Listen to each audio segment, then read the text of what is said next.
Hey there, my lovely. Have you ever been in a situation? Sorry about that, bit of a setting issue. Have you ever been in a situation where you've applied for a job that you really didn't think that you were going to get? It may have been for the dream job for the company that you've always wanted to work for. Or it may have been, a higher leadership position that you've been always yearning after within the current company. And then to your surprise, you get the job, right? I've been in that situation and it's quite exciting. But when you start in that new position, the kind of everything starts dawning on you that potentially you don't know as much as you thought you knew, and you tell yourself, I'm going to fake it until I make it, right?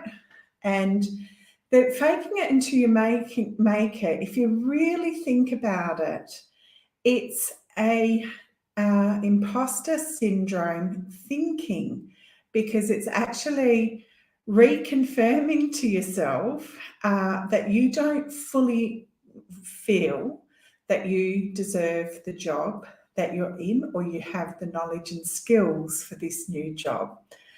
And that's a self-sabotaging trap in the try harder traps I call imposter syndrome. So today what I'm going to do is unpack a little bit about the problem with the fake it till you make it thinking, and then I'll give you a strategy of what to do instead.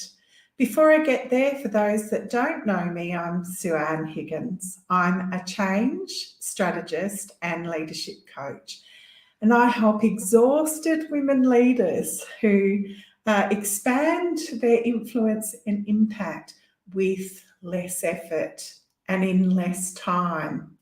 This is for you if you have high expectations of yourself and you feel overworked, like possibly have even worked back 3 or 4 times during the last week, and often overthinking things and waking up at 2 a.m. in the morning and not being able to close down that chatter and get back to sleep. You may also possibly have ongoing people issues with that have been occurring for 3 months or more. But you know what? One thing you know for sure, without a doubt, down deep inside, you know you were meant for more. So let's get onto the topic of faking it until you make it and what you should do instead, and why this is self-sabotaging thinking.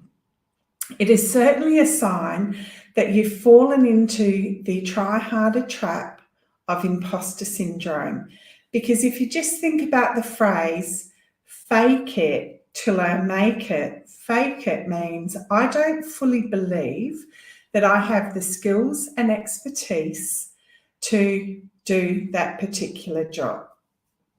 And I'm just going to push through, try harder and push through, and possibly try and prove to myself and to everyone else that I'm truly worthy of that new position that I've just landed in.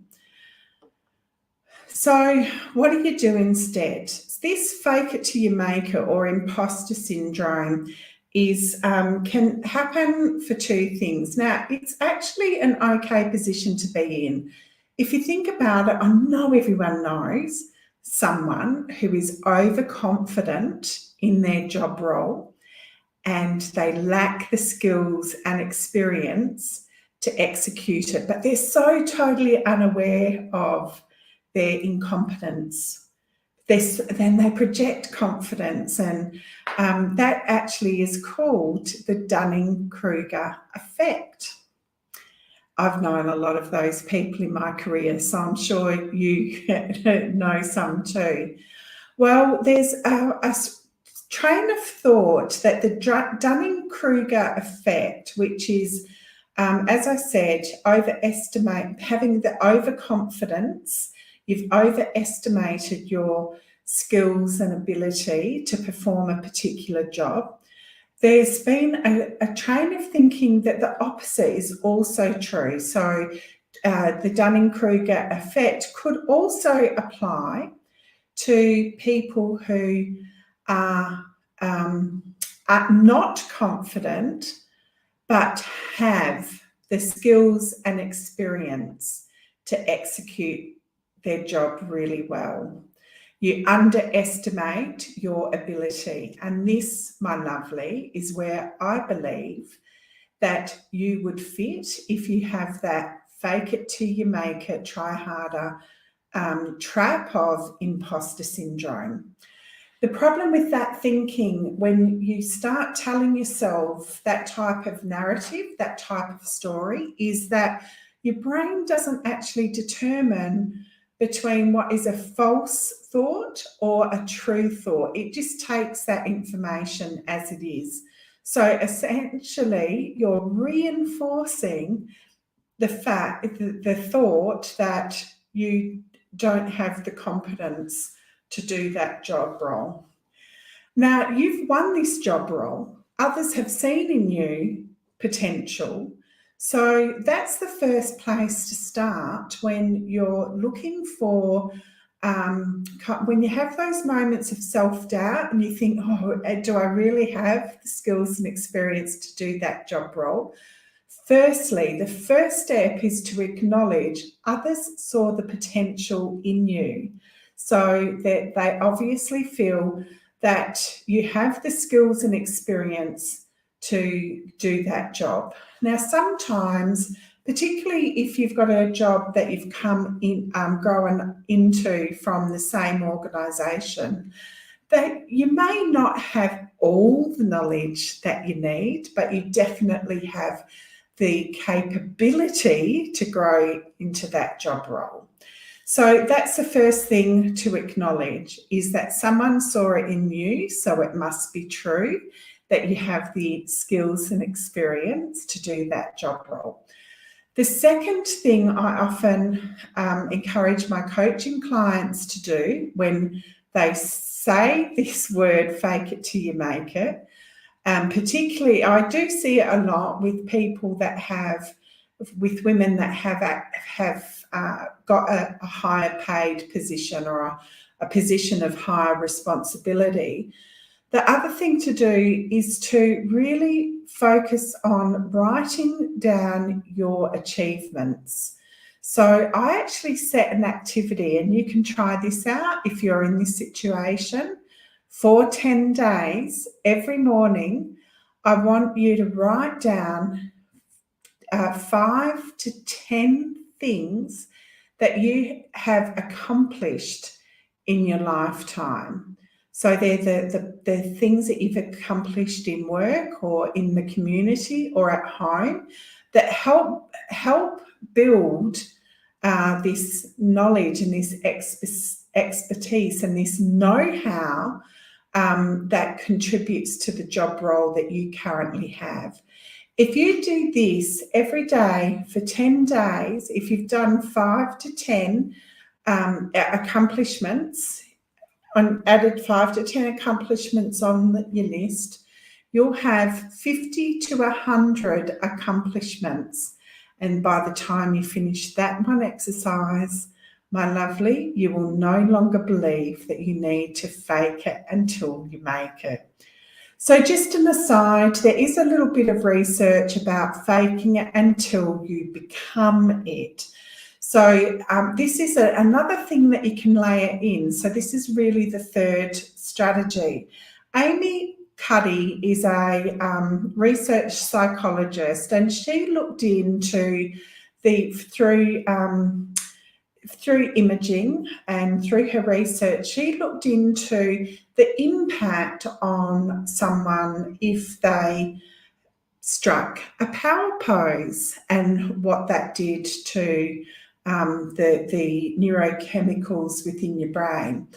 And she has found that if you strike a power pose like Wonder Woman repeatedly for, 2 or 3 times before you're going into that meeting where that confidence has diminished and that self-doubt has won out, go to the ladies' room, go to a stall and strike a power pose, and remember to tell yourself that you are worthy and that you can do this, you've got this. So that fake it until you become it, it is like a slightly different slant. It has that believability in it that you will become that positive person, or that skilled, competent person that you want to be.